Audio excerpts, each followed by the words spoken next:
Welcome to today's Advent Short, and today we're reading from the Old Testament from the book of Micah chapter 5, beginning to read at verse 1, and it says this: Now muster your troops, O daughter of troops, siege is laid against us.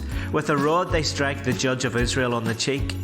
But you, O Bethlehem Ephrathah, who are too little to be among the clans of Judah, from you shall come forth for me one who is to be the ruler in Israel, whose coming forth is from of old, from ancient days.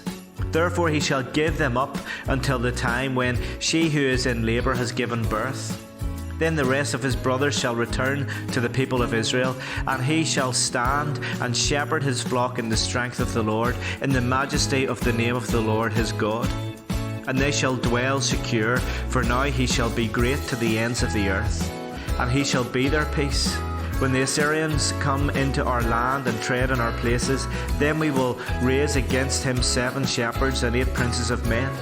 They shall shepherd the land of Assyria with the sword, and the land of Nimrod at its entrances, and he shall deliver us from the Assyrian when he comes into our land and treads within our All the promises of the prophets were carried on the shoulder of Jesus, the one born in Bethlehem, and he fulfilled them. Maybe you've endured one of those awkward moments when important visitors, friends you haven't seen for a while, or distant relatives show up unannounced. It's good to see them, but you would have appreciated the luxury of being prepared and knowing in advance that they were coming. Well, Jesus didn't show up on earth unannounced. A whole company of prophets spoke a lot of prophecies that not only pointed to the fact he was coming, but also made specific promises about what his coming would produce. Micah prophesied that Jesus would be born in Bethlehem. Isaiah prophesied something that was both specific and unthinkable, that Jesus would be born of a virgin. In Genesis 22, it tells us that Jesus would be born a descendant of Abraham, and as such would be the ultimate fulfillment of God's promise.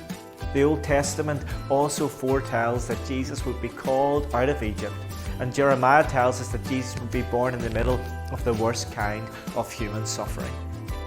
These prophecies remind us that the coming of Jesus is the result of the unstoppable zeal of a God of glorious redeeming grace. God wouldn't leave his world in its evil, scarred condition of brokenness.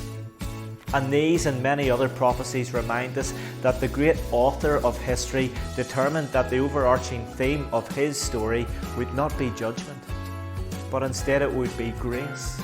And only the divine Son of God would be up to the task of living a perfectly righteous life in the middle of sin and suffering, dying an acceptable death that would satisfy his Father's holy requirements, and rise up out of the tomb on his death as the author of eternal life for all who would just place their trust in him.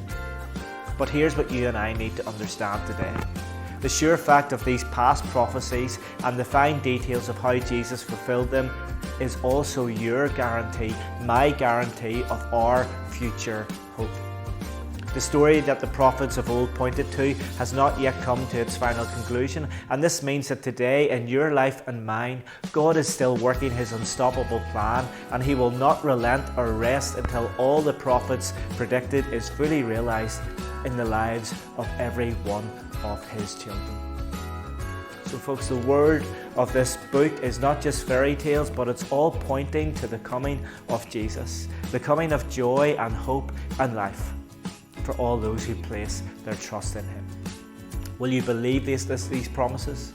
Will you place your trust in Jesus, the one who has come?